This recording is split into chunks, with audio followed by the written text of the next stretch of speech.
শুভেচ্ছা সহ আমন্ত্রণ প্রত্যেককে নিটল টাটা এটিএন সংলাপে আপনাদের সাথে আছি আমি আমিনুল মজলিস।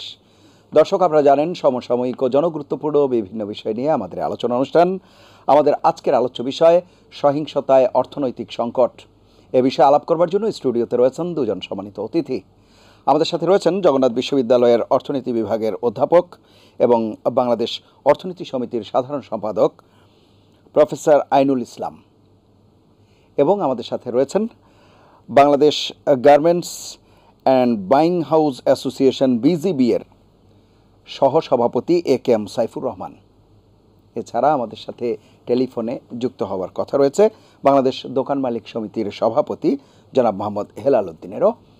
দর্শক, আমরা এই আলোচনায় যাব, তার আগে আমাদের দিনের যে প্রধান শিরোনাম সেগুলো আমরা একটু দেখে আসি। বিএনপি জামায়াতের নাশকতার বিরুদ্ধে জনমত সৃষ্টিতে গণমাধ্যমকে দায়িত্বশীল ভূমিকা রাখার আহ্বান প্রধানমন্ত্রীর, সম্পাদকদের সাথে বৈঠক। 3 দিন পর খুলেছে অফিস, আদালত, ব্যাংক, স্বস্তি সাধারণ মানুষের। রাজধানীর বিভিন্ন সড়কে যানজট, ছাড়ছে দূরপাল্লার বাস। সোমবার চালু হবে মোবাইল ইন্টারনেট। কোটা আন্দোলনকালে কতজন মারা গেছে সে তথ্য নেই সরকারের কাছে। পরিস্থিতি পুরোপুরি নিয়ন্ত্রণে এলে কারফিউ তুলে নেওয়া হবে বললেন স্বরাষ্ট্রমন্ত্রী। এবং সংযুক্ত আরব আমিরাতে বাংলাদেশি কর্মীদের ভিসা বন্ধ হয়নি, দণ্ডপ্রাপ্তদের দেশে ফিরিয়ে আনার পরামর্শ বিশ্লেষকদের। আইনুল ইসলাম, প্রফেসর আইনুল ইসলাম এবং AKM সাইফুর রহমান, আমরা সংবাদ শিরোনামগুলো দেখছিলাম, দিনের যে প্রধান আলোচনা শিরোনামগুলো ছিল। আমরা আলোচনায় যাব। আমাদের যে আজকের আলোচ্য বিষয় সহিংসতায় অর্থনৈতিক সংকট। যে কোনো সহিংসতায় আসলে অর্থনৈতিক সংকট তৈরি হয়, এবং আমরা বাংলাদেশের যে অর্থনীতি বলি, যে এশিয়ার মধ্যে, দক্ষিণ এশিয়ার মধ্যে গত এক দশকে যে উদীয়মান একটি ধারায় গেছে, সেই জায়গায় রপ্তানিকারক যারা, তাদের অবদান সিংহভাগ। বিশেষ করে যারা তৈরি পোশাক রপ্তানির সাথে আছে, তাদের অবদান রপ্তানিরও সিংহভাগ। সেই জায়গায় আপনি গার্মেন্টস, তৈরি পোশাক খাতের সাথে আছেন, বাইং হাউসের সাথে আছেন, প্রতিনিধিত্ব করছেন। আপনার কাছে শুনবো আমরা, এই যে যেই সংকটটি আমরা দেখলাম, বিশেষ করে সহিংসতার ক্ষেত্রে, এবং পুরোপুরি বন্ধ, আইনশৃঙ্খলা পরিস্থিতির কারণে হোক, যে কারণেই হোক, পুরোপুরি বন্ধ থাকলো। দৈনিক একটি ক্ষতির হিসাবও গণমাধ্যমে এসেছে। সার্বিকভাবে আপনার কাছে শুনবো বিষয়গুলো। ধন্যবাদ এটিএন বাংলাকে আজকে আমাকে এই অনুষ্ঠানে জানানোর জন্য, এবং সেই সাথে আমাদের এখন যেই বার্নিং ইস্যু যেই আমাদের এখন আছে সেটা নিয়ে কথা বলার জন্য। আসলে দেখেন, কোটা সংস্কার আন্দোলনকে কেন্দ্র করে চলমান প্রাণঘাতী যে সংঘর্ষ আর সংঘাতময় পরিস্থিতিতে দেশের অর্থনীতি সম্পূর্ণভাবেই স্থবির। অর্থনীতির চাকা একেবারেই চলছে না। আপনি যদি কৃষিখাত ছাড়া সম্পূর্ণ সবগুলি খাতই একেবারে বসা। 18 জুলাই থেকে শুরু হয়েছে, 19 জুলাই কারফিউ জারি হলো, সাথে সাথেই আমাদের যত গার্মেন্টস ইন্ডাস্ট্রিগুলি আছে বন্ধ হয়ে গেল, বাইং হাউস বন্ধ হয়ে গেল, সকল ধরনের শিল্প প্রতিষ্ঠানগুলি বন্ধ হয়ে গেল। শুধু স্বল্প আকারে কিছু খাদ্যদ্রব্য উৎপাদন পণ্য যেগুলো ছিল সেগুলো চালু রেখেছিলেন, কিন্তু এখানেও ওরা চালু রাখতে পারছে না, বিকজ অফ ট্রান্সপোর্টেশন নাই বাজারে, যার ফলে যে ওরা সরবরাহ ব্যবস্থা যে ভেঙে পড়েছে, সেই কারণে তারাও বাজারে মাল দিতে পারছে না।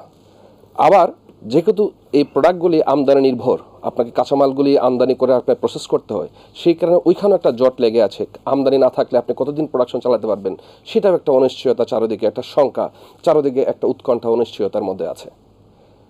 এর মধ্যে একটা সুখকর সংবাদ হচ্ছে, প্রধানমন্ত্রী 22 তারিখে মাননীয় প্রধানমন্ত্রী আমাদেরকে এটাকে বলেছেন, সকল ব্যবসায়ী মহলকে, যে দেখেন আমরা অতি শীঘ্রই এই সমাধানটা করছি, আমরা সব কিছুই আন্ডার কন্ট্রোল নিয়ে আসবো উইদিন সুন।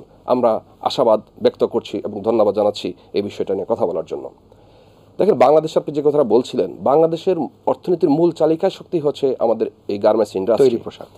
85% রেমিটেন্স আসছে, বৈদেশিক রেমিটেন্স আমার এখান থেকে আসছে। 50 লক্ষ লোক কাজ করছে। ব্যাংক, বিমা, ইন্স্যুরেন্স যদি চিন্তা করেন, আরও 1 কোটি লোকের কর্মসংস্থান এখানে আছে। এর মধ্যে আপনি যদি আমাদের গত 22-23 অর্থনীতির যদি আপনি আমরা রেমিটেন্স দেখেন, আমরা $47 বিলিয়ন এখানে নিয়ে এসেছি ফরেন রেমিটেন্স। 23-24 আমরা $72 বিলিয়ন আনবো, 30 আমরা $100 বিলিয়ন যাব। তো এই পোশাক শিল্পগুলির অর্ডার তো আমাকে চলতে হবে, এই খাতটাকে আমাকে যেভাবেই হোক আমাকে চালু রাখতে হবে। আপনি যেটা বলছিলেন, পোশাক শিল্পের অর্ডারগুলি কিন্তু ম্যাক্সিমামে আমাদের হয়েছে বাইং হাউস দ্বারা। আচ্ছা, বাইং হাউস দ্বারাই সবগুলো ফ্যাক্টরি তার অর্ডারগুলো রান করে।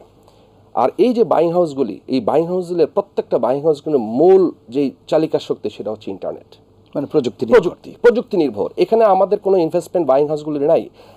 আমাকে এখানে শত শত মেইল ডেলি লিখতে হয়, আমার বায়ার আনা থেকে শুরু করে অর্ডার নিয়ে আসা, ইন্সপেকশন করা, প্রোডাকশন করা, মাল বুকিং করা, শিপমেন্ট করা, পেমেন্ট আনা, ইচ এন্ড আগাগোড়া একটা ইন্টারনেট বেস। এখন এই জায়গায় যদি আপনি কোনো কারণে ব্যাঘাত সৃষ্টি হয়, সম্পূর্ণ ইকোনমি আমার স্থবির হয়ে যায় এখানে। এবং কোনো প্রকার পূর্ব কি বলবো প্রস্তুতি বা মানে ছাড়া, আপনাদের পূর্ব অনুমান ছাড়া যাই। আমরা দেখেন, আমরা বিগত দিনে অনেক ধরনের আন্দোলন দেখেছি, আমরা বিগত দিনে জ্বালাওপুরও দেখেছি, কিন্তু আমাদের কিন্তু যোগাযোগ ব্যবস্থা এরকমভাবে ভেঙে পড়েনি কখনোই। একবারে আমাদের আমদানি রপ্তানি হালকা হলেও চলেছে, এবং আমরা বিভিন্ন সরকারের সময় কিন্তু সহায়তা পেয়েছি। আপনি আমাদের সময় যে সময় আন্দোলনগুলো অনেক সময় হয়েছে, আমরা গাজীপুর থেকে আমাদের বলা হয়েছে যে তোমরা সবগুলি ফ্যাক্টরির মাল একসাথে নিয়ে আসো, সামনে পিছনে পুলিশ স্কট দিয়ে আমরা মাল এক্সপোর্ট করেছি, আমরা ইন্ডাস্ট্রিয়াল পুলিশ দিয়ে ফ্যাক্টরি চালিয়েছি। কোভিডের সময় প্রধানমন্ত্রী আমাদের অর্থনৈতিক প্রণোদনাও দিয়েছেন, আমরা স্বল্প মেয়াদে আমরা 4% ইন্টারেস্টে 2 বছরের জন্য স্বল্প লোনও পেয়েছিলাম। আমরা সকলভাবেই আমরা গভর্নমেন্টের সহায়তা পেয়েছি, কিন্তু এবারই প্রথম দেখলাম না উৎপাদন, না শিপমেন্ট, না কাস্টমস, না বন্ড, না শিপিং, কোনো কিছুই চলছে না। এই যে ইকোনমির একটা ক্ষতি, এই ক্ষতি আপনি কিভাবে পোষাবেন? আমি যদি বলি যে আমার এখন যদি আমার ক্ষেত্রে আমি বলবো, আমার $70 লাখ মাল আমার বিভিন্ন জায়গায় পড়ে আছে। 15 দিন হচ্ছে আমার 15টা ট্রাক আজকে 7 দিন ধরে চিরঙে বসা আছে, আমি এক্সপোর্ট করতে পারছি না। আমার $1 লাখ একটা ট্রাক হঠাৎ করে 2 দিন ধরে খবর পাচ্ছি না, উত্তরা এসে আমার এই ট্রাকটা মিসিং, ড্রাইভারের নেটওয়ার্ক নাই, তাকে আমি ট্রেস করতে পারছি না। আমি তো অনিশ্চিত ছিলাম যে এই মালটা আমার কোথায় গেল। এই যে অর্থনীতির ক্ষতি, এই ক্ষতিটা আসলে কোনোভাবেই পোষাবার নয়। আপনি যদি দেখেন, এই ক্ষতিটা শুধুমাত্র যে দেশজ উৎপাদনে ক্ষতি হয়েছে, বৈদেশিক বাণিজ্যে ক্ষতি হয়েছে, বৈদেশিক আপনার ইমেজে ক্ষতি হয়েছে, আর এই সুযোগে আমাদের যারা প্রতিযোগী দেশগুলি সেই অর্ডারগুলি কিন্তু নিয়ে যাবে। আমাদের ব্যবসাটা কিন্তু অনেকটা সুনাম নির্ভর। আমরা কিন্তু কাঁচামালের ব্যবসা করি না, আমরা কিন্তু আপনি তেল, সাবান, অয়েল, গ্যাস, এলএনজি যাই বলেন আপনি বাজার থেকে কিনে নিয়ে আসতে পারবেন। আমাদেরটা হচ্ছে একটা সুনাম নির্ভর। আপনাকে গুডউইল থাকতে হবে, আপনার দেশের গুডউইল থাকতে হবে, ব্র্যান্ডিং থাকতে হবে। আমরা একটা বায়ারদের সাথে দীর্ঘদিন ধরে কাজ করার পরে একটা কাস্টমার আমাকে ইনকোয়ারি দেয়, একটা অর্ডারের আমাদের 120 দিন লিড টাইম। কাস্টমার চিন্তা করে যে আমি এই দেশ অর্ডারটা দিব, দেওয়ার পরে যদি আমি প্রোডাক্টটা না পাই, তখন সে চিন্তা করে ওই দেশের স্থিতিশীলতা আছে কিনা, রাজনৈতিক অস্থিরতা আছে কিনা, ফ্যাক্টরি বানাতে পারবে কিনা, কমিটমেন্ট দিতে পারবে কিনা, কোয়ালিটি দিতে পারবে কিনা, এসব চিন্তা করার পর আমাদের দেশে একটা মাল দেয়। সবচেয়ে বড় জরুরি হচ্ছে আমাদের অন টাইম ডেলিভারি গার্মেন্টস ইন্ডাস্ট্রিতে। আমরা এখন ফাস্ট ফ্যাশনের যুগ। আমরা আগে 120 দিন লিড টাইমে কাজ করতাম, এখন আমাদের 80 দিন চলে আসছে, এখন 50-60 দিনে চলে আসছে আমাদের লিড টাইম। এই লিড টাইমটা আবার এখন অ্যাচিভ করতে গেলে আমাদেরকে দিন রাত পরিশ্রম করতে হয়। আমাদের একটা দিন আমরা কাজ করি, 1 সপ্তাহ চিন্তা করে কাজ করি, যে আমার কাছে রাত দিন পরিশ্রম করে আমরা চিন্তা করি যে আমরা অন টাইম ডেলিভারিটা দিব। এখন অন টাইম ডেলিভারি যে আমি যদি না রাখতে পারি, বায়ার আমি যে অর্ডারটা আমাকে $5 দিয়েছে সে ডিসকাউন্ট দিয়ে বলবে এটা $3, সে ক্যান্সেল করে দিতে পারে যদি আমার কমিটমেন্ট যেহেতু আমি মিস করেছি, আমার এলসি এক্সপায়ার হয়ে যেতে পারে। তো এই যে আপনার এই ক্ষতি, আমি যখন ক্ষতিগ্রস্ত হব, বাইং হাউস ক্ষতিগ্রস্ত হবে, ফ্যাক্টরি ক্ষতিগ্রস্ত হবে, ব্যাংক ক্ষতিগ্রস্ত হবে। আর যখন একটা ফ্যাক্টরি ক্ষতিগ্রস্ত হবে, তখন হাজার হাজার লোকের কর্মসংস্থানের উপরে আঘাত আসবে। এই আঘাতটা খুব সহজেই যে আপনি রিকভারি করতে পারবেন তা না। জনাব সাইফুর রহমান, আমি আবারও আপনার কাছে আসবো। আমি এ পর্যায়ে আমাদের দোকান মালিক সমিতির সভাপতি মোহাম্মদ হেলাল উদ্দিন, ওনার বক্তব্য শুনবো, এবং তার আগে আমরা একটি প্রতিবেদনও দেখে আসব।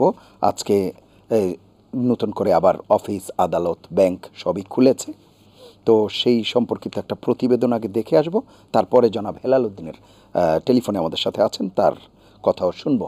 আমরা প্রতিবেদনটি দেখে আসি। সংঘাত সহিংসতাপূর্ণ সাধারণ ছুটি শেষে আবারও কর্মব্যস্ত রাজধানী ঢাকা। কারফিউ শিথিলে কর্মস্থলে ফিরেছে প্রাণচাঞ্চল্য। সরকারি বেসরকারি অফিসগুলোতে স্বাভাবিক কার্যক্রম হয়েছে, যদিও পুরোপুরি ব্যস্ততা ফিরতে আরও কিছুটা সময় লাগবে বলে জানান কর্মজীবীরা। প্রশাসনের প্রাণকেন্দ্র সচিবালয়ে ছিল কঠোর নিরাপত্তা। ব্যাপক তল্লাশির মধ্যেই প্রবেশ করতে হয়েছে সেখানে। তবে সাধারণ দর্শনার্থীদের উপস্থিতি ছিল কম। কর্মী হিসেবে একজন সারাদিন বাসার মধ্যে বন্ধ থাকে, এটা তো খুব বোরিং একটা কাজ। এখন অনেক ভালো লাগতেছে অফিসে আসতে পেরে। আদালত পাড়ায় চলে নিয়মিত কার্যক্রম। সীমিত সময়ে সুপ্রিম কোর্ট ও হাইকোর্ট বিভাগে বিচারক কার্যক্রম হয়েছে। এদিন ব্যাংকপাড়ায় ব্যস্ততা বাড়ে।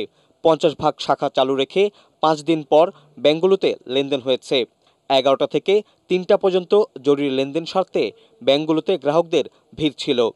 তবে সার্ভার ও ইন্টারনেট জটিলতার কারণে কোনো শাখায় লেনদেনে অতিরিক্ত সময় নিয়েছে, এমন অভিযোগও ছিল গ্রাহকদের।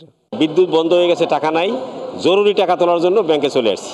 আসাম থেকে এসেছিলাম বাংলাদেশে রোড ট্যাক্স দিতে, তারপর ডলার ইনক্রুজ করতে পারছি না। সবই বন্ধ ছিল, আমরা যে আত্মীয় স্বজনের কাছ থেকে টাকা আনবো সেই অবস্থাটাও ছিল না। সার্ভার ডাউনের কারণে এখানে ট্যাক্স দিতে দেরি হচ্ছে। সবচেয়ে বড় সমস্যা নেটওয়ার্ক হ্যামারিংটা, এটা আসলে আমরা পাচ্ছি না, টোটালি পাচ্ছি না। যদি কখনো মনে করেন যে আইটি সম্পর্কিত কোনো জটিলতা দেখা যায়, তাহলে তারা যেন ম্যানুয়ালি টাকাগুলো গ্রহণ করে নেয়।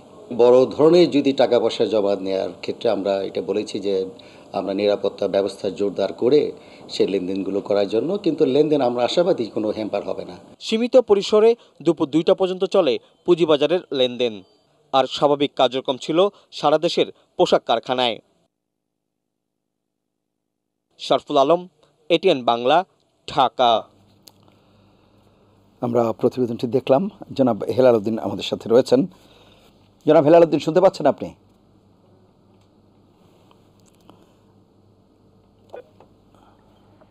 হ্যাঁ, শুনতে পাচ্ছি। আমরা যে আলোচনা করছিলাম সহিংসতায় অর্থনৈতিক সংকট, বলছিলাম যে কোনো সহিংসতায় আসলে ধাক্কাটা তো অর্থনীতির উপরই আসে। এবং আমরা এখানে আমাদের রপ্তানিকারক রয়েছেন জনাব একেএম সাইফুর রহমান, সহসভাপতি Bangladesh garments and buying house association, এবং প্রফেসর আইনুল ইসলামও রয়েছেন। আমরা তাদের বক্তব্য শুনবো, আইনুল ইসলামের বক্তব্য শুনবো এবং জনাব একেএম সাইফুর রহমানের বক্তব্য শুনছিলাম। যে বিষয়টি বলছে রপ্তানি খাতের তো এক ধরনের ক্ষতি বা যেই পেছোটান বা যে অবস্থা তৈরি হয়েছে, টানাপোড়েন, সেই সব বিষয়গুলো, কিন্তু ক্ষুদ্র মাঝারি ব্যবসায়ী যারা, তাদের ক্ষেত্রে যে সমস্যাগুলো তৈরি হয়েছে, সেই বিষয়টি নিয়ে যদি আপনার বক্তব্য দেন। না, দেখেন, এই বিষয়টা আমি গত ওই মাননীয় প্রধানমন্ত্রীর সভায় আমি বলেছি বিষয়টা। দেখেন, আপনি যারা অতি ক্ষুদ্র ব্যবসায়ী, তাদের তো যারা দিন আনে দিন খায়, তাদের তো পেট চলে না। আপনি দেখবেন যে একজন রিক্সাওয়ালা সারাদিন হা করে বসে আছে।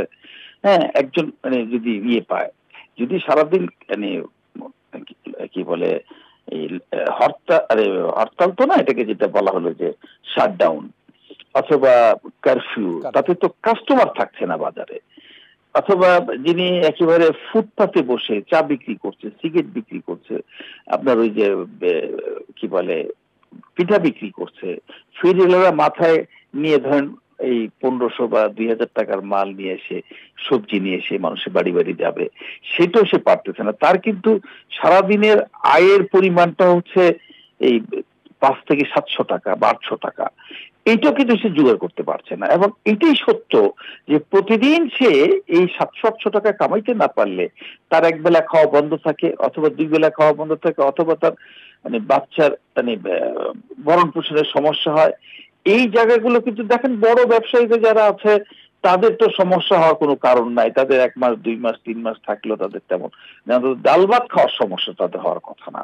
বাট একেবারে মানে ক্ষুদ্র পিছিয়ে পড়া জনগোষ্ঠী, সাধারণ একেবারে যারা খেটে খাওয়া মানুষ, আপনি যারা ডে লেবার, সকালবেলা দেখবেন যে মগবাজার মোড়ে যান, নোয়াখালী মোড়ে যান বা বিভিন্ন মোড়ে দেখবেন শত শত মানুষ বসে আছে।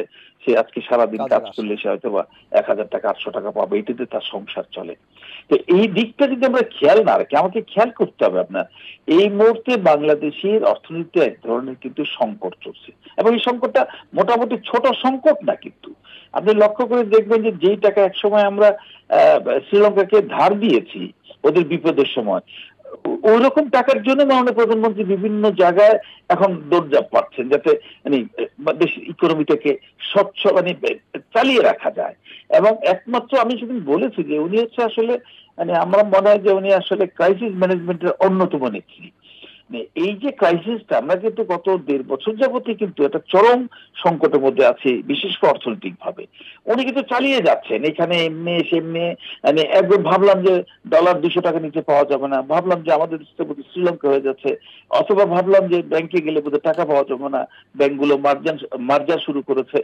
এরকম একটা পরিস্থিতিতে আমরা কিন্তু মানে এটাই সত্য যে আমরা কোনো অর্থনীতিতে এই মুহূর্তে কোন রকম আঘাত আমরা সহ্য করতে পারবো না। এবং যারা রাজনীতি করেন ডেফিনেটলি তারা দেশ চালাবেন। আজকে যারা মানে শ্রেষ্ঠ বিদ্যাপীঠের ছাত্রী, তারা এক সময় সচিব হবেন, আমলা রাজনীতি করবেন অথবা ব্যবসা করবেন। তারা যদি অর্থনীতিটাকে সঠিক না পান তাহলে তারা করবেনটা কি? এই কোটা বা অন্য কিছু দিয়ে তাদের কি হবে? অর্থাৎ সবকিছু মাথায় নিয়েই আপনি দেখেন, বঙ্গবন্ধু যখন 7ই মার্চের ভাষণ দিয়েছিলেন অসহযোগ আন্দোলন, উনি কিন্তু বলেছিলেন কে কিভাবে কোত্থেকে বেতন পাবে, কে কিভাবে চলবে। কিন্তু এই জায়গাগুলো যদি আমরা সত্যিকার অর্থে না করতে পারি, কোটা আন্দোলনের প্রতি দেশের 99% মানুষের কিন্তু সমর্থন ছিল এবং একেবারে অখণ্ড সমর্থন আমরা দিয়েছি। কিন্তু তার অর্থ এটাই নয় যে আমার পেটে ভাত থাকবে না এবং আমি আমার সন্তানদের মুখে ভাত দিতে পারবো না।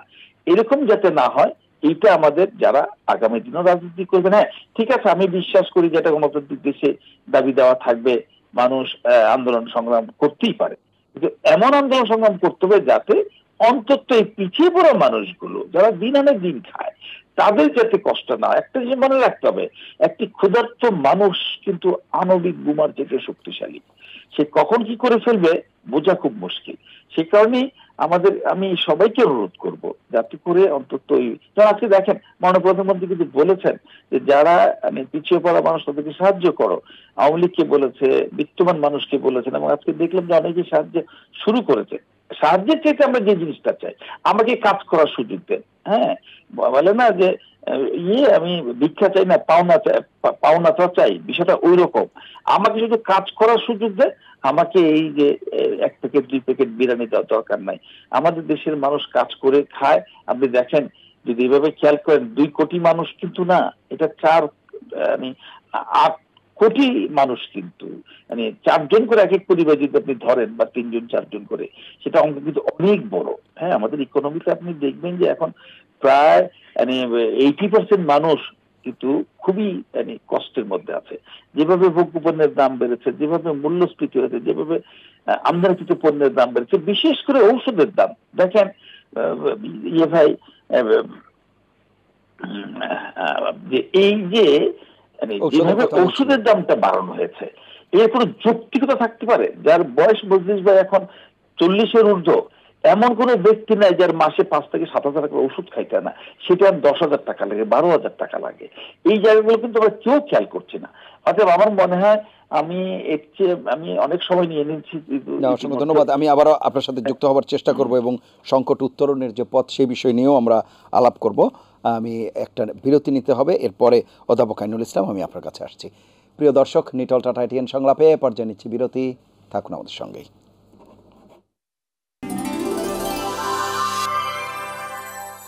ফিরে এলাম নিটল টাটা এটিএন সংলাপে। এতক্ষণ সাথে থাকার জন্য ধন্যবাদ প্রফেসর আইনুল ইসলাম। এ পর্যায়ে আপনার বক্তব্য শুনবো।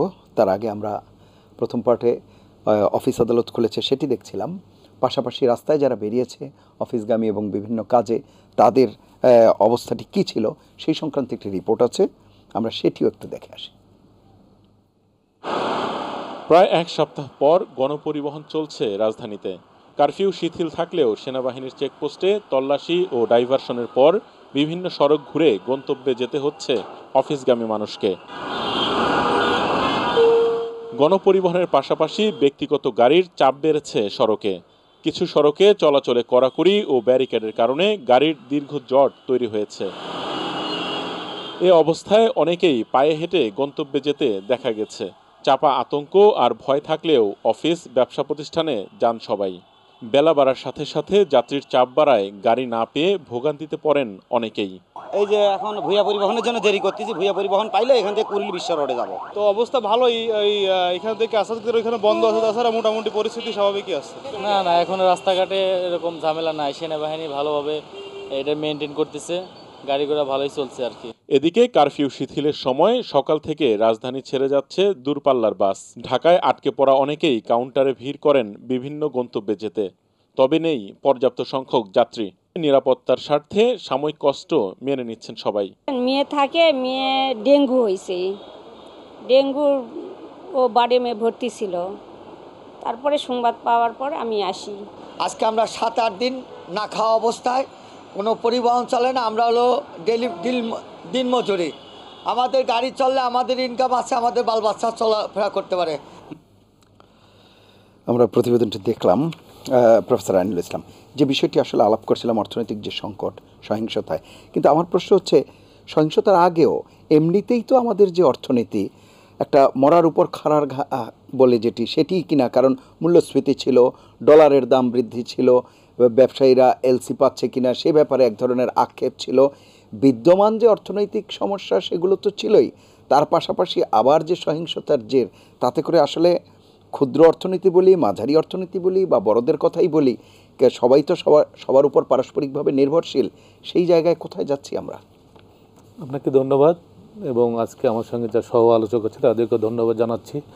আমার বক্তব্যের শুরুতে আমি আসলে এই গত কয়েকদিনের যে সহিংসতা, সেই সহিংসতায় যারা প্রাণ দিয়েছে, আমার শিক্ষার্থী থেকে শুরু করে সাংবাদিক, পুলিশ, যারা প্রাণ দিয়েছে তাদের আত্মার মাগফিরাত কামনা করছি এবং সেই সব ফ্যামিলির শোক সন্তপ্ত পরিবারের প্রতি সমবেদনা জানাচ্ছি।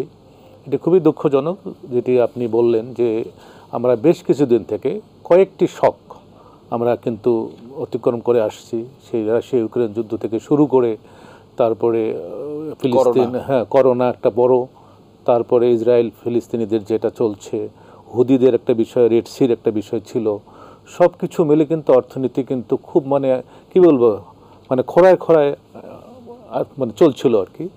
সেই অবস্থায় কিন্তু আমরা এই যে গত 7-8 দিন যে ঘটনাটা ঘটে গেল অর্থনীতির উপর দিয়ে, জানমাল, আমি কিন্তু গত কয়েকদিন আপনাদের মিডিয়াতে কিন্তু বলে আসছি, একটা হিসাবও কিন্তু আমরা দিয়েছি, এটা সহজ হিসাব, যে আমরা হিসাব নিকাশ করলে হয়তো বা এর কাছাকাছি থাকবে। আজকেও দেখলাম যে আরেকটি থিঙ্ক ট্যাঙ্কের যিনি প্রধান, উনিও একটি পরিসংখ্যান দিয়েছে, দেখলাম যে আমার কাছাকাছি। সেটি হলো যে আমাদের আসলে মোটা দাগে 3টা খাত আমাদের অর্থনীতিতে, সেবা খাত, তারপরে হচ্ছে আপনার ইন্ডাস্ট্রি এবং কৃষি। আমাদের এই ফরাদ ভাই কিন্তু একটা উল্লেখ করেছেন যে কৃষি হয়তো উৎপাদন প্রক্রিয়া চলছিল, তারপরে আমি বলবো যে সাপ্লাই সাইডে কিছুটা হ্যাম্পার হয়নি যে তা নাই। 7-8 দিনে আমি কৃষিকে যদি বাদও দেই, 13% হলো আমাদের এখনকার পরিসংখ্যানে বলে 13% জিডিপিতে তার কন্ট্রিবিউশন, বাকি থাকে 87%। 87 কিন্তু পুরোপুরি এই 7-8 দিন কোনো কাজ হয়নি, স্লাইট একেবারে যত সামান্য কাজ হয়েছে। সেখানে যদি আমাদের যে জিডিপি এখন প্রায় 500 বিলিয়ন, ঠিক আছে, অর্থাৎ 50 লক্ষ কোটি, সেটা যদি আমি 365 দিয়ে ভাগ দিই, সহজ হিসাব হচ্ছে 1.2 বিলিয়ন, বা আমি বলেছি 10,000 কোটি টাকা পার ডে লস হচ্ছে অর্থনীতি। পার ডে 10,000 কোটি, মানে পদ্মা ব্রিজ করতে কত লেগেছে? 31-35 যাই বলি না কেন, তাহলে কয়টা পদ্মা ব্রিজের আমরা যে 30টা মহাপরিকল্পনা যে হওয়ার কথা, যেটা আমরা এই পিছনে ঘুরছি, চায়না, ইন্ডিয়ার পিছনে, এবং আমাদের নিজস্ব অর্থায়নও তো আমরা এটা করতে পারতাম এই 7 দিন যদি আমরা একটা নর্মাল লাইফ লিড করতাম। তা সুতরাং আপনি কতটা অর্থনীতির ক্ষতি হয়েছে, আমরা এটা পুনরুদ্ধারে উনি খুব ভালোভাবে বলেন যে ওনার সেক্টরের কথা। হেলাল ভাই বললেন যে সার্ভিস সেক্টরের সবচেয়ে যেটা যে কোনো ধাক্কায় আগে গিয়ে যাদের কাছে এই ক্ষতিটা স্পষ্ট হয়, প্রান্তিক এই জনগোষ্ঠীর উপরে। ঠিকই বলেছে উনি, যে ওনাদের যে রিক্সাওয়ালা প্যাসেঞ্জার পাচ্ছে না, রাস্তাঘাটে একটু বেড়ালে মনে হয় যে ঝালমুড়িওয়ালা তার ঝালমুড়ি নিয়ে বসে আছে, বিক্রি হচ্ছে না, লোকজন নাই। সুতরাং তাদের কথাটা চিন্তা করে দেখুন যে অর্থনীতির কী অবস্থা। আর আগে থেকে যেটা চলছিল সেটা তো আসলে আমরা সামনে আবার দুটো টার্গেট দিয়েছি, আমরা এলডিসি গ্র্যাজুয়েশন আছে, 31 আছে, 41 আছে, সব কিছু মিলে আমরা এখন কোন অবস্থায় আছি। একটা সেকেন্ড যদি আমরা এখন সামনের দিনগুলোতে যদি আমরা আবার বন্ধ হয়ে যায়, তাহলে কিন্তু অর্থনীতিকে আবার ফিরিয়ে নেওয়াটার জন্য আমাদের জন্য একটা দুরূহ ব্যাপার হবে। সুতরাং সেদিক থেকে ওনারা চেষ্টা করছে, প্রধানমন্ত্রী অনেক গাইডলাইন দিয়েছে। এটা ঠিক যে আমাদের মাননীয় প্রধানমন্ত্রী ক্রাইসিস ম্যানেজমেন্টে কিন্তু উনি যথেষ্ট রকম দক্ষ, এবং আমরা করোনার সময় দেখেছি। তবে করোনার সময় কিন্তু অন্ততপক্ষে বাইরের অ্যাক্টিভিটিস না থাকলেও এই যে অনলাইন বেসড যে এই কিন্তু চলেছে, ওনাদের বিজনেস কিন্তু খুব একটা হ্যাম্পার হয়নি, এবং সরকার ওখানে যেভাবে তাদেরকে নজর দিয়েছে, ইনসেন্টিভ দিয়েছে, ব্যবসাকে চালু রাখার জন্য যা প্রয়োজন ছিল সব দিয়েছে। রিটার্নও করেছি সময় মতো। হ্যাঁ, আপনারা রিটার্ন করেছেন। আমরা তো কালকেও আমাদের হাসিম ভাই বলতেছিল যে আমরা গত 9 বছরে কিন্তু অনেক দিয়েছি বাংলাদেশের অর্থনীতি, আমরা স্বীকার করি, সেটা ঠিক আছে।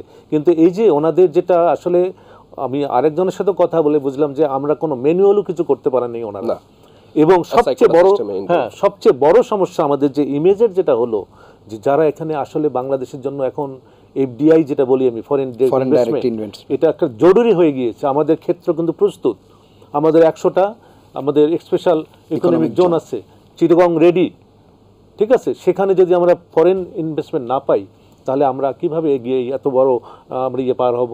সুতরাং এই যে ঘটনাটা ঘটে গেল, বাইরের কাছে আমাদের এই ইমেজকে রিগেইন করা যে কতটা, কারণ বাইরে তো সবাই কিন্তু প্রফিট চায়, সবাই প্রফিট চায়, সুতরাং তারা দেখবে যেখানে সুবিধা সেখানে চলে যাবে।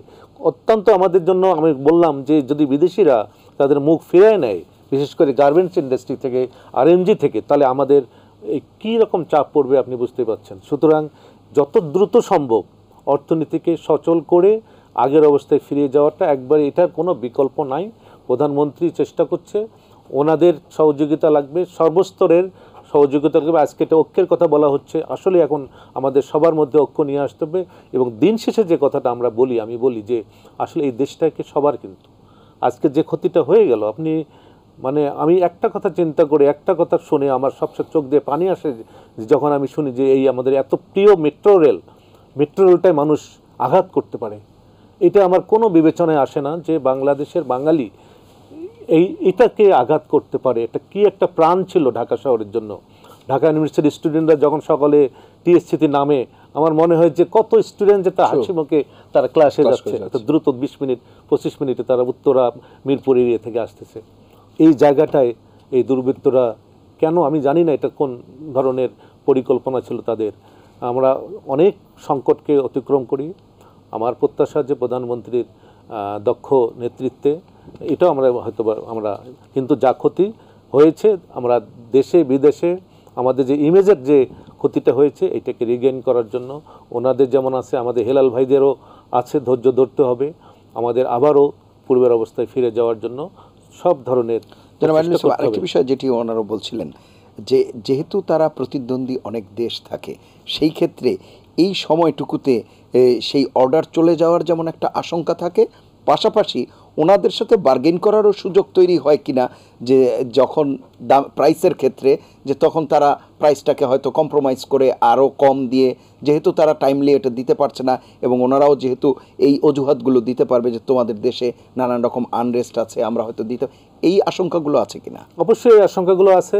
ওনারা যথেষ্ট গত 10-12 বছর থেকে যথেষ্ট অভিজ্ঞতা ওনাদের হয়েছে। ওনারা কোথায় সরকারি পর্যায়ে কোন জায়গাগুলোতে সহযোগিতা লাগবে সেটা ওনারা অ্যাড্রেস করা উচিত। এবং বাইরেও আমাদের যে অবস্থাটা হয়েছে সবাই এখন এটা রিয়েলাইজ করছে যে ঘটনাটা কোন পর্যায়ে, কিভাবে উৎপত্তি হলো, কিভাবে হলো। বিদেশিরা অবশ্যই এটাকে একটা কনসিডারেশন নেবে। আমাদের সেই জায়গাগুলোতে কাজ করতে হবে। আমাদের যারা ওইসব দেশে যারা রাষ্ট্রদূত আছে, যারা রিপ্রেজেন্টেটিভ আছে, তাদেরকেও ভূমিকা রাখতে হবে যেন আমাদের সেই আগের চাকা যেভাবে চলছিল সেরকম যেন আমরা আবার আগের অবস্থায় ফিরে যেতে পারি। জি, আমি আবার আসবো আপনার কাছে। একেম সাইফুর রহমান, আপনার কথা শুনবো। আসলে যেহেতু আমি আমার বাইং হাউস অ্যাসোসিয়েশনের একজন ভাইস প্রেসিডেন্ট, আমার মেম্বারদের একটা দাবি আমাদের কাছে থাকে। আজকে শুনেছি আমি আপনাদের এখানে অনুষ্ঠানে আসছি, তা আমাকে সবাই বলছে যে একটাই দাবি, আমরা যারা গার্মেন্টস ইন্ডাস্ট্রি চালাই, আমরা যারা বাইং হাউস চালাই, তাদের কিন্তু আমরা টাকার জন্য আসিনি। আমরা কোভিডের সাহায্য চেয়েছিলাম, এবারের সাহায্য কিন্তু আমরা সবার মধ্যে হাহাকার, একটাই দাবি, আমার ইন্টারনেটটা চালু করি। আমার ইন্টারনেট চালু, আমার ইকোনমি চালু। আপনি আমাকে এক্সপোর্ট চালু করে দেন, আপনি আমাকে রপ্তানি করার জন্য সেই আমরা যে আগে যেভাবে করেছিলাম যে রাস্তার মধ্যে পুলিশ প্রোটেকশন দিয়ে দেন, এসআইগুড়া সিস্টেম চালু করার ব্যবস্থা করেন। আজকেও আপনি আমাদের এক্সপোর্টের ক্ষেত্রে আমাদের সার্ভার ডাউন ছিল, আজকেও আমাদের কোনো আমদানি হয়নি। আমাদের এই আমদানি প্রতিদিন আমদানি না হলে তো আপনাদের কারণ র মেটেরিয়ালস নির্ভর যেহেতু আপনারা, সুতরাং সেই ক্ষেত্রে হয়তো দেখা যাচ্ছে আসার পরে সেটা যদি খালাস করতে না পারেন বন্দর থেকে তাহলে তো কোনো লাভ আজকে আজকে আমার কাস্টমার বলছিল যে আমাদের এখন মানে ট্যাক্স করছিল, মাঝে মাঝে পাওয়া যাচ্ছিল ভাঙা ভাঙা কথায়। সে বলছিল দেখো আজকাল চাঁদে গেলেও যোগাযোগ করা যায়, মঙ্গল গ্রহে গেলেও যোগাযোগ করা যায়, আর তুমি পৃথিবীতে আছো, তোমার সাথে আমার কানেকশনস নাই। আমি তোমাকে অর্ডার দিয়েছি, আমার অর্ডারের কী অবস্থা, তুমি কবে দিবা, কিভাবে আসবে, আমি কিছুই বলতে পারছি না। পুরাটাই একটা অনিশ্চিত। তো আমরা যেটা আসলে সরকারের কাছে দাবি জানাবো, দেখেন যে আমাদের আসলে এই যে হঠাৎ করে আমরা যে ইন্টারনেট বেজ একটা ইকোনমি তৈরি হয়েছে, আপনি যেভাবেই চিন্তা করেন যে আমাদের বাংলাদেশ, আপনি যদি বিশ্বের মধ্যে অতি দ্রুত ক্রমবর্ধনশীল ইকোনমির মধ্যে কিন্তু এক নাম্বার, অনেক আগে এগিয়ে আছে। দেশের 5 ভাগ আপনার ইয়ং জেনারেশন আছে। আপনি যদি দেখেন গত 20 বছরে আপনার 15-20 বছরে দেশের জিডিপি ইকোনমির খাত $1 লক্ষ কোটি থেকে 7 গুণ বেড়ে দাঁড়িয়েছে। আজকে আপনার 7 গুণ প্রায়, আমি যদি বলি জিডিপির আকার। এই যে ইকোনমিটা বেড়েছে এর মূল কারণ কিন্তু রাজনৈতিক স্থিতিশীলতা এবং বিস্তর অবাধ ইন্টারনেটের সুযোগ। আমি ইন্টারনেটটা অবাধ করে দিয়েছি দেশের, আপনি যেটা বলছিলেন দেশের মাইক্রো ইকোনমি থেকে শুরু করে মোটা মূল ইকোনমি এবং এই বিকাশ, আপনার যেটাকে বলি উবার বলি আমরা, আজকে চিকিৎসা, শিক্ষা, এভরি জায়গায় আমরা ইন্টারনেট বেস।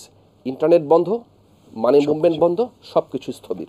তো সেই কারণে আমাদের একটাই দাবি থাকবে, আমরা যত শীঘ্রই হোক আমাদের ইকোনমিকে চাকা যদি চালু রাখতে হয়, আমাদেরকে ইন্টারনেটটা চালু রাখতে হবে। আর আইনুল ভাই যেটা বললেন যে আমাদের সামনে যেটা আমাদের অনেকগুলো চ্যালেঞ্জ আছে, দেখেন আমরা গত যদি আমি 19, 20, 21 আমরা করোনার মধ্যে গিয়েছি, 22, 23 আমরা ইউক্রেন যুদ্ধতে গেলাম, 24-এ এসে আমাদের নিজস্ব কিছু ক্রাইসিস তৈরি হলো। আমাদের ইকোনমিতে আপনি যদি প্রত্যেকটা আপনি এক্সপোর্ট দেখেন ডিক্লাইন করছে, কিন্তু গত 1 বছর ধরে আমাদের সব জায়গাতে নিম্নমুখী একটা প্রবণতা রয়েছে। রপ্তানি কমছে, আমদানি কমছে। যেহেতু আমদানি কমবে, ডেফিনেটলি আপনার এখানে রপ্তানি কমবে। আমার রিজার্ভের পতন আমরা ঠেকাতে পারছি না। আমাদের যে রিজার্ভের সিচুয়েশন, ডলারের মূল্য বৃদ্ধি, ইভেন আমরা গত 3 বছরে ডলার ডিভ্যালুয়েশন করেছি নিয়ার অ্যাবাউট 37%। এই ডলার আমাদের টাকার মান আমরা ডিভ্যালুয়েশন করতে, যাতে আমরা এক্সপোর্টকে আমরা প্রমোট করতে পারি, কিন্তু তারপরেও কিন্তু ইকোনমিতে কোনো সুবাতাস নেই। এত কিছু 4 বছর 5 বছর আমরা এই কন্টিনিউয়াসলি যে এতগুলা বাধা আমরা বিপত্তি পেরিয়ে আমরা চিন্তা করেছিলাম যে আমরা অতি শীঘ্রই সামনের দিকে এগিয়ে যাব, কিন্তু এটা বাধাগ্রস্ত হয়েছে। সবচেয়ে বড় যেটা আইনুল ভাই বলছিলেন যে আমাদের যে বিদেশি ইমেজ, দেখেন কত দক্ষভাবে আমাদের যেসবগুলো ফরেন ইনভেস্টমেন্ট, যে আমাদের ইনফ্রাস্ট্রাকচারগুলি দেশে আছে, এগুলোকে আঘাত করে হয়েছে। আপনি এটা কীভাবে ফিরাবেন? আপনি মেট্রো রেল, আমাদের এখানে বিদেশি ইনভেস্টমেন্ট আছে, আমাদের এলিভেটেড এক্সপ্রেসওয়ে, আমাদের বিদেশি বিনিয়োগ আছে, আমাদের এই সেতু ভবন পদ্মা সেতু করেছে, এটাতে আমাদের বিদেশি বিনিয়োগ আছে। অত্যন্ত দক্ষ প্ল্যানভাবে আপনার বিদেশি বিনিয়োগ যে জায়গাগুলোর মধ্যে আছে সেগুলোকে আঘাত করা হয়েছে। তো এইখানে যেটা বলছিলেন, তাহলে আপনি বিদেশে কীভাবে আকৃষ্ট করবেন? আমি বিশাল বড় বাজার সৃষ্টি করেছি, 100টা ইপিজেড আমরা স্পেশাল ইপিজেড জোন তৈরি করেছি। আজকে আমরা এগুলোকে একটাই আমাদের ভরসা যে বিদেশি বিনিয়োগ আসবে। আমার এই বিনিয়োগটা কোথায় যাবে? আরেকটা কথা যেটা আমি বলতে চাচ্ছিলাম, যে বিদেশি মিডিয়াতে আমাদের ইমেজ যেই খারাপভাবে দেখানো হয়েছে, আমাদের ইন্টারনেট বন্ধ, আমরা জানি না কি বায়াররা কি দেখছে বা কি বলছে। আমাদেরকে সরকারকে এই জিনিসটার প্রতি অতি শীঘ্রই নজর দিতে হবে। এই যে বিদেশি মিডিয়াতে যে আমাদের নেগেটিভ যে প্রচারণা আছে, কত দ্রুত এগুলাকে রিমুভ করা যায়, নয়তো আমাদের এই ইমেজটা আমাদের বিশালভাবে একটা ক্ষতির সৃষ্টি করবে আমি মনে করি। যেমন জি, আমি আবার আসবো আপনার কাছে, জনাব আইনুল ইসলাম। আমি এখানে একটু সাপ্লিমেন্ট করি। সেটি হলো যে আমাদের যে অনলাইন বেস যে আমাদের অ্যাক্টিভিটিসটা আর কি, হ্যাঁ, আমরা সামনে স্মার্ট বাংলাদেশ প্রক্রিয়ার মধ্যে আছি। সে জায়গায় কিন্তু অলরেডি 50 থেকে 60% কিন্তু আমাদের অ্যাক্টিভিটি চলে গিয়েছে আমাদের অনলাইন বেস। এবং বাংলাদেশ ব্যাংকের যেটা রিপোর্ট, সেটি হচ্ছে যে 27-এর মধ্যে আমরা 75%-এর চলে যাব। এবং 8,30,00,000 এখন ইউজার আছে অনলাইনের, এই MFS বলে, হ্যাঁ, মোবাইল। তাহলে সেই জায়গাটায় যে এই যে গত 7-8 দিন যেটা উনি বললেন, যে আসলে পৃথিবীর কোথাও অনেক ধরনের ক্রাইসিস আসে, দুর্যোগ আসে, কিন্তু যোগাযোগ বিচ্ছিন্ন হয়ে যাওয়া, তারা তো আসলে আসছে যে এটা কোন দেশ, এটা যে আমি একজন আমার যেটা বাইরের কাছে আমি একটা তথ্য নিতে পারছি না আমি আসলে তারা বেঁচে আছে না, তারা আমার মাল কি রাস্তায় আছে না কি আছে, এটার কিন্তু কোনো ইনফরমেশন পাচ্ছে না। তাহলে এটা কোন ধরনের মেসেজ চলে গেছে তাদের কাছে, তারা ভবিষ্যতে জানি না। একটা অল্টারনেটিভ থাকা হয়, কিন্তু ওই যে আমরা স্মার্ট বাংলাদেশে আমরা মনে করেছি ক্যাশলেস আমরা ইকোনমি করব এবং সেই দিকে তো যাচ্ছি। এটা কিন্তু আমি বলছি না যে এটা যে ঘটবে আপনি কি এটা ভাবতে পারেন, অনুমান করা যায় যে যারা করেছে তাদেরও তো দরকার। জি, হ্যাঁ, তাহলে এই যে এটা আমি এখন সরকারকে দোষ দেবেন কিভাবে? উনি যেটা বললেন যে দ্রুত চাই আমরা, ওনার তো চেষ্টা করছে, আপনাদেরকেই কিন্তু আগে দিচ্ছে, এটা ঠিক আপনাদেরকে আগে দিচ্ছে, কিন্তু ক্যাপাসিটি তো লাগবে। যেটাকে ধ্বংস করে দিয়েছে সেটাকে আবার রিবিল করা এটা সময়ের ব্যাপার। তারপরে কিন্তু ওনারা অলরেডি আজকে আমি অনেক ফ্যাক্টরি খুলেছে, আমি হাতেম ভাইকে ফোন দিয়েছি, আমি ফ্যাক্টরিতে আছি, ওনাদের বাইরে থেকে বারবার ওনাদেরকে নক করা হচ্ছে। সুতরাং সবকিছু মিলে চেষ্টা করছে, কিন্তু এখন রাত দিন কিন্তু যারা এটার সঙ্গে আছে রাত দিন কাজ করছে, 24 আওয়ার্স কাজ করছে। সুতরাং হয়তো আমাদের যে ক্ষতি হয়ে গেছে সেটা কিন্তু আমরা ফিরে পাবো না, কিন্তু এটা হয়তো স্বাভাবিক হবে। তবে একেবারে হতাশ হওয়ার আমি মনে করি যে আপনারা যারা এই দেশকে সামনের দিকে নিচ্ছেন, হতাশ হওয়ার কিছু নেই। আমাদের প্রধানমন্ত্রী আছে, সব সমস্যা সমাধানের জন্য ওনার কাছে প্রেসক্রিপশনও আছে। সুতরাং সেই জায়গায় আমি মনে করি যে সেটা মানে উই মাস্ট বি হোপফুল। আরেকটি বিষয়, এই যে কোনো ক্রাইসিসের যখনই আমরা বলি, আপনি বলছিলেন যাদের উপর প্রথম ধাক্কা লাগে সেটি যেমন প্রান্তিক পর্যায়ে আছে, পাশাপাশি মধ্যবিত্ত নিম্নবিত্ত আছে। আমরা মূল্যস্ফীতির একটা চাপে ছিলামই, খাদ্য মূল্যস্ফীতি, খাদ্য বহির্ভূত মূল্যস্ফীতি সবই প্রায় ডাবল ডিজিটে ছিল। সেই অবস্থায় আবার এই ধরনের এই যে গত কয়েকদিনের যে একেবারে সব কিছু স্থবির, সেই জায়গায় যে এই মূল্যস্ফীতির বিষয়টি মূল্যস্ফীতির যে কোনো ধরনের বাধা সব প্রথমে গিয়ে কিন্তু একটা করে মূল্যস্ফীতিতে প্রথমেই করে, এটা করবে নিশ্চিত। কিন্তু সেই জায়গাটায় যদি সরকার তাকে একেবারে সরাসরি উদ্যোগ নিতে হবে। যেমন কালকেও আমি মিডিয়াতে বলেছি পরশুদিন, যে যারা আসলে দিন আনে দিন খায়, কোভিডের সময় একটা কিন্তু ইনিশিয়েটিভ সরকার দিয়েছিল, ওনাদের দরকার, আমি মনে করি এবার ওনাদের দরকার নেই, ওনারা পারবেন, ওনারা 10-12 জনের ক্ষতিটা আস্তে আস্তে যদি নেটটা ঠিক হয়ে যায় ওনারা ইনশাল্লাহ এটাকে কাটিয়ে উঠতে পারবেন। কিন্তু এই যেসব প্রান্তিক পর্যায়ে যারা, তাদের যে কষ্টটা হলো, এবং সেক্ষেত্রে সরকারের চিন্তা করা উচিত, বিশেষ করে যে ওই যে 1 কোটি ফ্যামিলির যেটা আছে সেটাকে চালু করা, টিসিবির কাজ করা, এবং ওই যে ওএমএস এর সার্ভিসটাকে আরও জোরদার করা। পাশাপাশি যদি এই প্রান্তিক যারা আসলে দিন আনে দিন খায় তাদেরকে যদি একটা ইনসেন্টিভ দেওয়া যায়, তাদের তো অলরেডি মোবাইল নাম্বার সরকারের কাছে আছে, এটা আমি গত ইয়েতে বলেছি। হ্যাঁ, এটা কিন্তু আমি জানি না প্রধানমন্ত্রী শেষ পর্যন্ত হয়তো বা তাদের প্রতি সদয় হয়ে এই কাজটা করতে পারে, কিন্তু এটা হলে মানে প্রধানমন্ত্রীকে দোয়া করবে আমি মনে করি, যে এই কাজটা যদি সরকার করেন আর কি। জি, অসংখ্য ধন্যবাদ। আমি আসবো একটা বিরতি নিয়ে এসে আমরা এই আলোচনায় যুক্ত হচ্ছি। প্রিয় দর্শক, নিটল টাটা এটিএন সংলাপে এ পর্যায়ে নিচ্ছি বিরতি, থাকুন আমাদের সঙ্গে। ফিরে এলাম নিটল টাটা এটিএন সংলাপে। এতক্ষণ সাথে থাকার জন্য ধন্যবাদ। আমরা দোকান মালিক সমিতির সভাপতি মোহাম্মদ হেলাল উদ্দিন আছেন আমাদের সাথে, আমরা ওনার বক্তব্য শুনবো। জনাব হেলাল উদ্দিন, আপনি শুনতে পাচ্ছেন? জনাব হেলাল উদ্দিন, আপনি শুনতে পাচ্ছেন? জি, শুনতে পাচ্ছি।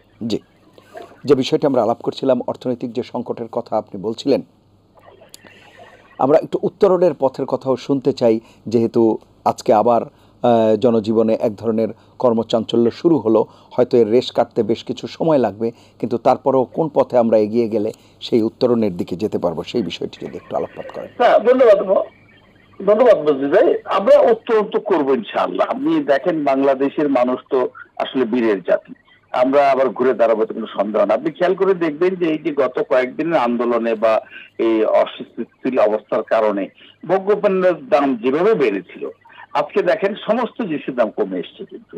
এবং আমরা দেখেছি যে বিভিন্ন জায়গায় আমাদের সেই রাজশাহী, বগুড়া, নরসিংদী বা অন্যান্য জেলায় দেখবেন যে ওখানে ভোগ্যপণ্য, বিশেষ করে কৃষিজাত ভোগ্যপণ্য, সেইগুলো সেখানে আমাদের ফেলে দিতে হচ্ছে, সেইগুলো আমরা এখানে মানে আনতে পারছি না, বা আমাদের সাপ্লাই চেইনটা দারুণভাবে বাধাগ্রস্ত হয়েছে।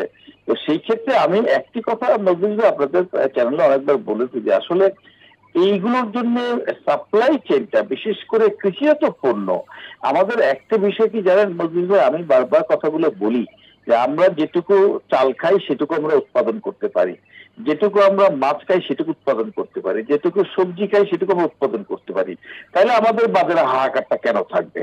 আমাদের দেখেন মানুষের যতটুকু না আন্দোলন সংগ্রামের কষ্ট হচ্ছে, বাজারে গিয়ে কিন্তু তার চেয়ে বেশি উত্তাপ সরাচ্ছে, মানুষ কিনতে পারছে না।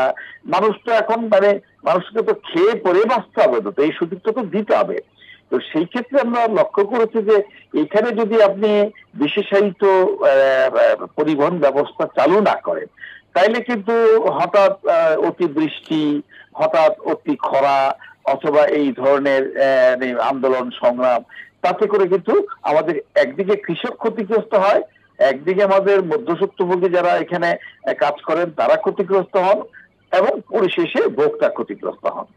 এই জায়গাগুলো আমাদের মনে হয় একটু রিপেয়ার করতে পারলে আমাদের বাড়তি সুবিধা হচ্ছে। আমাদের কৃষকরা বড় লোক হতে চান না, আমাদের কৃষকরা কখনো ভাবেন না যে আমি সুটকুট টাই করে আমি অন্তত ঢাকা শহরে একবার যাবো। ওনারা ভাবেন যে ঠিক আছে আমি যেভাবে আছি এইভাবেই আমি আমার জীবনটাকে চালিয়ে দিই। এই একটা বড় বিষয় কিন্তু আমাদের অর্থনীতিতে অনেক বড়, আমার কাছে মনে হয় যে অনেক বড় একটা সাপোর্ট। তো সেই ক্ষেত্রে আমি এই মাননীয় প্রধানমন্ত্রী বর্তমান সরকারকে অনুরোধ করবো যাতে এই বিশেষায়িত সাপ্লাই চেইন যাতে গড়ে তুলে, যাতে কখনোই কোনো কারণে, আপনি দেখেন এই যে যত ঘটনা ঘটুক, আমাদের অ্যাম্বুলেন্সের গাড়িকে কেউ আঘাত করে না, হ্যাঁ দু একটা বিক্ষিপ্ত ঘটনা ঘটতে পারে। আমাদের ফায়ার সার্ভিসের গাড়িকে কেউ আঘাত করে, হ্যাঁ নর্মালি করে না। তো ওরকম বিশেষায়িত যদি আমরা এই পরিবহন ব্যবস্থা তৈরি করতে পারতাম, তাইলে কিন্তু আমাদের এই সমস্যাগুলো সমাধান হতো। আর পরিশেষে যে কথাটা বলতে চাই, যেটা আনিল ভাই বলেছেন একটু আগে, আমি বিশ্বাস করি যে এই মুহূর্তে মাননীয় প্রধানমন্ত্রী ছাড়া, মাননীয় প্রধানমন্ত্রী শেখ হাসিনা ছাড়া আমাদের অর্থনীতিকে টেনে নেওয়ার মতো দ্বিতীয় কোনো ব্যক্তি এখন আমি দেখি না বাংলাদেশে আছে।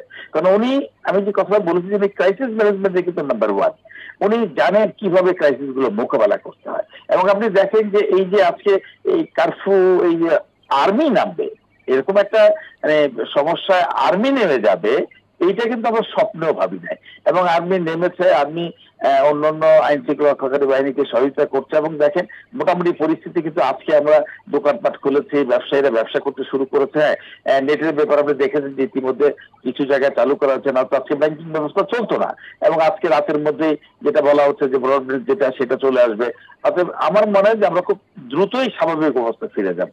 আর আমার যে সর্বশেষ কথাটা বলতে চাই সেটা হচ্ছে, হ্যাঁ আন্দোলন সংগ্রাম হবে, একটা গণতান্ত্রিক রাষ্ট্রে এগুলো হইতেই পারে, এইটা যাতে আমরা নিয়মের মধ্যে করি, যাতে করে অর্থনীতি অন্তত, আর যাই হোক অর্থনীতি আঘাত করলে কিন্তু রাষ্ট্র ক্ষতিগ্রস্ত হয়, রাষ্ট্র ক্ষতিগ্রস্ত হলে মানুষ ক্ষতিগ্রস্ত হয়, মানুষ ক্ষতিগ্রস্ত হলে কিন্তু রাষ্ট্র টিকে থাকে না।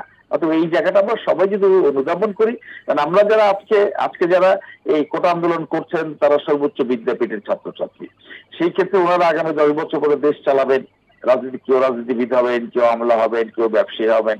অর্থাৎ এইটা আমাদের মাথায় রাখতে হবে যে এইগুলো কিন্তু আমাদের যদি কোনো কারণে ক্ষতিগ্রস্ত হয়, তাহলে কিন্তু আমরা সামনের দিকে এগোতে পারবো না। জি, এটি একটি বিষয়। আরেকটি বিষয় আমরা বলছিলাম যে ক্ষুদ্র মাঝারি যারা উদ্যোক্তা আছে তারা, কিংবা একেবারে প্রান্তিক পর্যায়ে নিম্নবিত্ত যারা আছে, তাদের কি সরাসরি কোনো সহায়তা কিংবা কোনো প্রণোদনা বা কোনো বিষয়ে আপনাদের কি কোনো সেই ধরনের প্রস্তাবনা আছে কিনা? মজলিস ভাই, জি মজলিস ভাই, আমাদেরকে কোনো প্রণোদনা কখনো দেওয়া হয় না, আমাদের কোনো সহায়তা দেওয়া হয় না, দেওয়া হয় বড় ব্যবসায়ীদের ভাই। ওনাদের সুদ মকুব করা হয়, ওরা হাজার হাজার কোটি টাকা লোন পায়।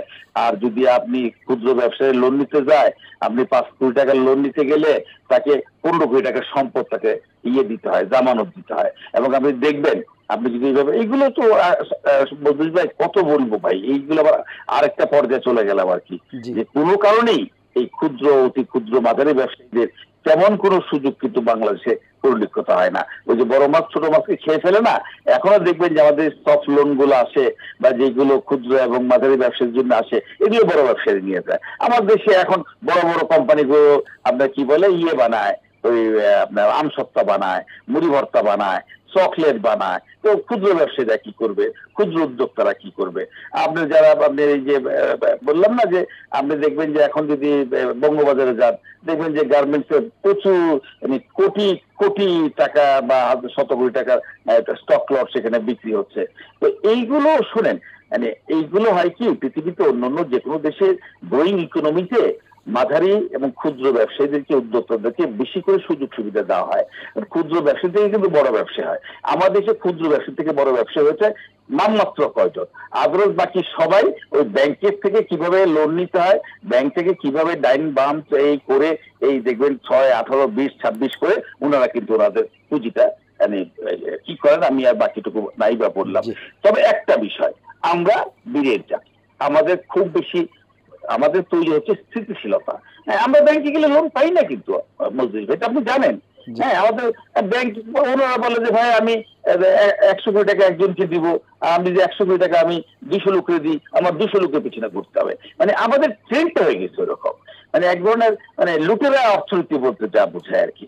যাকে এগুলো আরেকদিন আলাপ করা যাবে। আমার মনে হয় অসংখ্য ধন্যবাদ পার করছি। জনাব ইহলালউদ্দিন, অনুরোধ করবো সবাইকে যারা আন্দোলন সংগ্রামে আছেন তাদের তো মোটামুটি একটা অংশের মূল দাবিটা আমাদের পূরণ হয়েছে, আর বাকি যেগুলো আছে সেগুলোর জন্য কিভাবে করা যায় সরকারের সঙ্গে বসে ইমিডিয়েট যাতে ওনারা একটা ঘোষণা দিতে পারেন যে না আমরা আগামী 15 বা 2 মাস 3 মাসের মধ্যে বাকি কাজগুলো দেখতে চাই। এই করে যদি মানে লেখাপড়া ফেরত আসেন, আমরা আমাদের ব্যবসা নির্ভয়ে চালাতে পারি, আমরা আমাদের কর্মটা যদি নির্ভয়ে চালাতে পারি, সমস্যা হওয়ার কোনো কারণ নেই ইনশাআল্লাহ। জি, অসংখ্য ধন্যবাদ আপনাকে, এত রাতে আমাদেরকে সময় দিয়েছেন।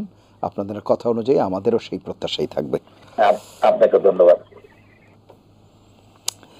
প্রফেসর আইনুল ইসলাম, বেশ কিছু প্রসঙ্গ এখানে এসেছে, রাজনীতিবিদ বা আন্দোলনকারী যারা আছে তাদের দায়িত্বশীলতার প্রসঙ্গ এসেছে, সেগুলো নিয়ে আমরা আলাপ করব। তার আগে যেটি বলছিলাম, এই যে ঘুরে দাঁড়ানোর কথা বলছে, আমরা বীরের জাতি বলছি, আমাদের সব জায়গায় হয়তো আবার কর্মচাঞ্চল্য ফিরে আসবে, অর্থনীতিতে একটা গতিশীলতা আসবে, কিন্তু তার পাশাপাশি যেই অসঙ্গতি, অনিয়ম, দুর্নীতি বা সুশাসনের অভাব অর্থনৈতিক ক্ষেত্রে, সেই জায়গাটিকে অ্যাড্রেস করা গেলে আমরা কাঙ্ক্ষিত ফল হয়তো আরও দ্রুত পাবো। সেই বিষয়টি যদি একটু আলাপ। অনেক ধন্যবাদ, ওটা অত্যন্ত গুরুত্বপূর্ণ একটা বিষয় উঠিয়েছেন, কারণ আমরা চেষ্টা করব, কিন্তু অলরেডি যে বিষয়গুলো আমরা অর্থনীতির মধ্যে বেশ জ্বালাচ্ছে বলবো আমি, সেই বিষয়গুলো যেটা আপনি উল্লেখ করলেন সেটা কিন্তু জনগণের মধ্যে সেই বিষয়টা কিন্তু আছে। এখানে এবারকার যে আন্দোলনের মধ্যে অনেকে বলে যে এই কিছু ক্ষোভ জনগণের মধ্যে পুঞ্জীবিত ক্ষোভ আছে, সে ক্ষোভগুলোর মধ্যে অন্যতম হচ্ছে যে দ্রব্যমূল্য, এটা মানুষ হয়তো বুঝছে যে দ্রব্যমূল্যটা কী সব কারণে মানুষ এখন অর্থনীতি বোঝাও শুরু করেছে আমি মনে করি আর কি।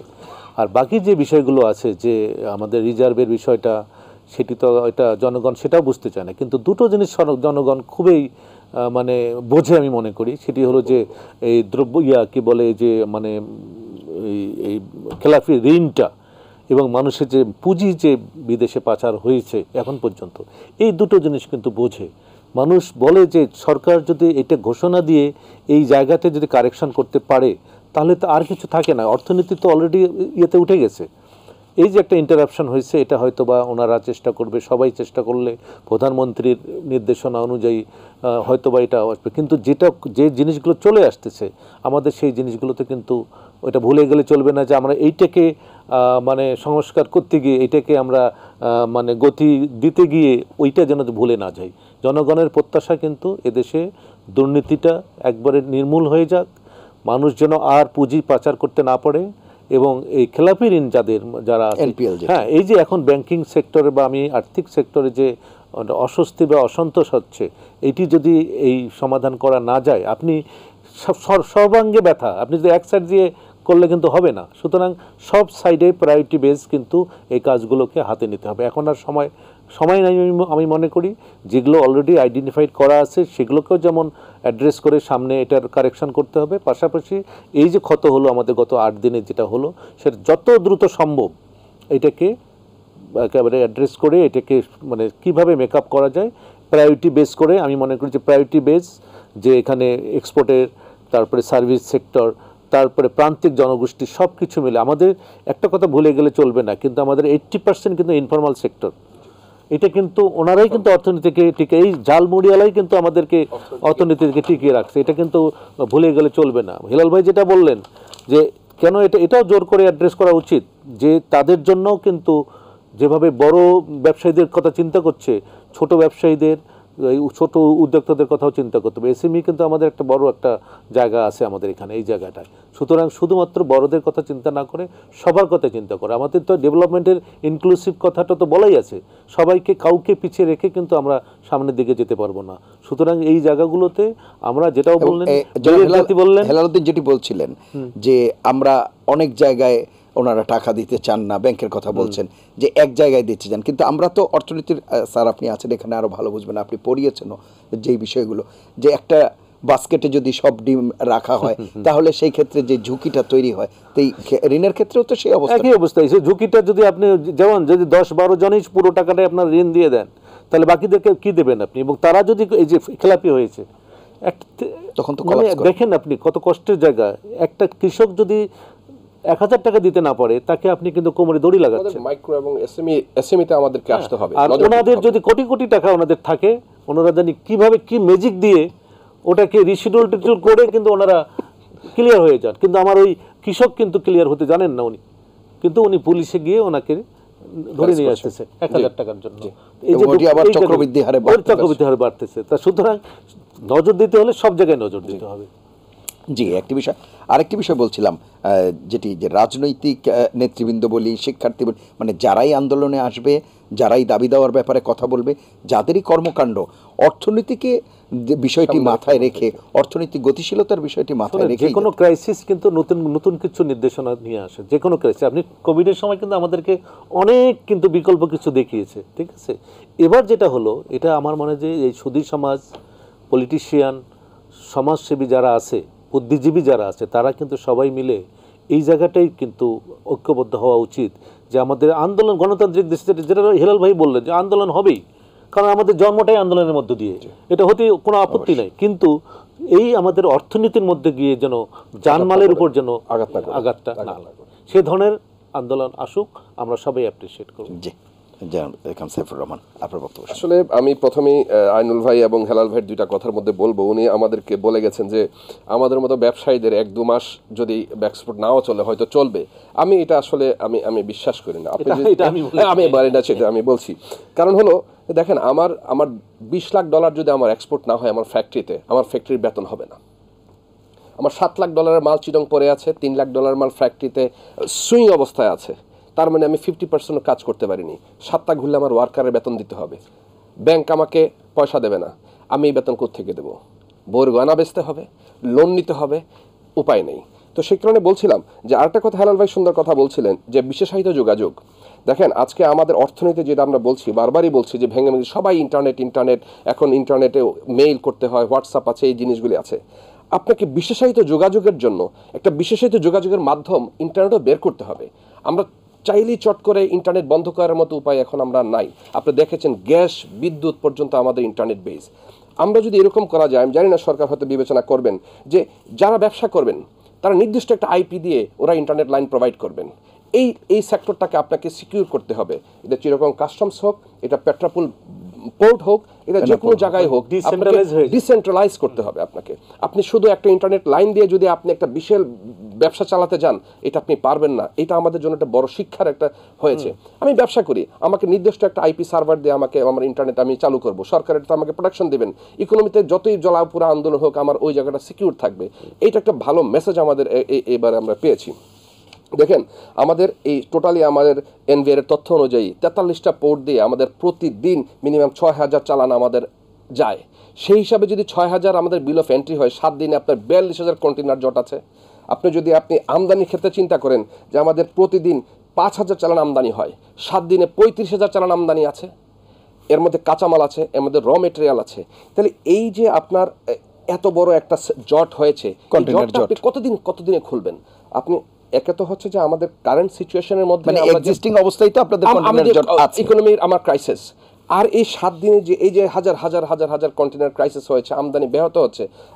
আপনি যদি দেখেন যে আমাদের সর্ববৃহৎ সিটি গ্রুপের এখানে 8 থেকে 9,000 টন ওরা খাদ্যদ্রব্য ডেইলি ডিস্ট্রিবিউশন করে, 20% ওরা করতে পারেনি।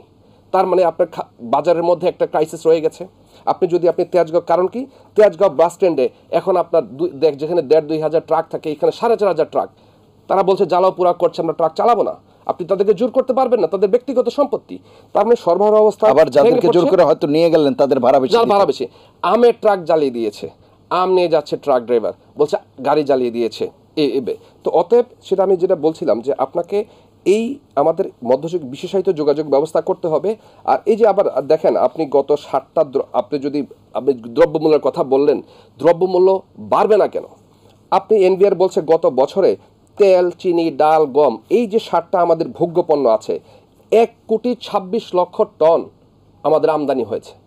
সেই হিসাবে প্রতিদিন যদি বলেন আপনি 34,000 টন, এই 7 দিনে যদি আপনি চিন্তা করেন 1,70,000 টন আপনার খাদ্যশস্য, যেটা তেল, চিনি, লবণ, আদা, রসুন, এগুলি আপনার ক্রাইসিসে রয়েছে। এই জিনিসটা যে আপনার সাপ্লাই চেইনে ব্যাঘাত ঘটেছে, বাজারে নিশ্চয়ই এটার ইমপ্যাক্ট মানে বহুমাত্রিক একটা বহুমাত্রিক। অসংখ্য ধন্যবাদ, আমাদের শেষ করতে হবে। আমি যদি একটা মিনিট সময় আপনাকে নিব। আইএমএফ বলেছে গত জুন মাসে বলেছে যে বাংলাদেশের যে অবস্থা ইকোনমি চলছে, সেই ইকোনমি যদি চালু রাখতে পারে সরকারের যাবতীয় ইনস্ট্রুমেন্ট দিয়ে, তাহলে হয়তো আগামী 2 বছরের মধ্যে ইকোনমি তার কোভিডের পূর্ববর্তী অবস্থা ফিরে আসতে পারবে। আর এমন একটা পরিস্থিতির মধ্যে দিয়ে আমরা যাচ্ছি যে জুন মাসে আর এই জুলাই মাস, এই পরিস্থিতিতে আমাদের আরও কত বছর লাগবে উত্তরণ ঘটতে, সেটা আর ভালো জানেন। তো সেই কারণে আমি বলবো যে আমাদের এই বিশেষায়িত যোগাযোগ ব্যবস্থা যেহেতু আমাদের চিন্তা করতে হবে, নয়তো এর থেকে আমরা উত্তরণ করতে পারবো না। অসংখ্য ধন্যবাদ অংশ নেওয়ার জন্য। প্রিয় দর্শক, এই ছিল আজকের নিটল টাটা এটিএন সংলাপ। আলোচকদের কথার সূত্র ধরে শুধু এটুকুই বলবো যে ক্ষতি হয়েছে সেটি ফিরিয়ে আনার জন্য সকলকে ঐক্যবদ্ধভাবে কাজ করতে হবে, পাশাপাশি সংশ্লিষ্ট সকলকেই দায়িত্বশীলতার পরিচয় দিতে হবে, এবং সেটি যত দ্রুত সম্ভব, তাহলেই হয়তো আমরা আবার আমাদের প্রত্যাশা এবং প্রাপ্তির ব্যবধান কমিয়ে আনতে পারবো। সবাই ভালো থাকবেন, সুস্থ থাকবেন, আশা করি এটিএন বাংলার সঙ্গেই থাকবেন। আল্লাহ হাফেজ।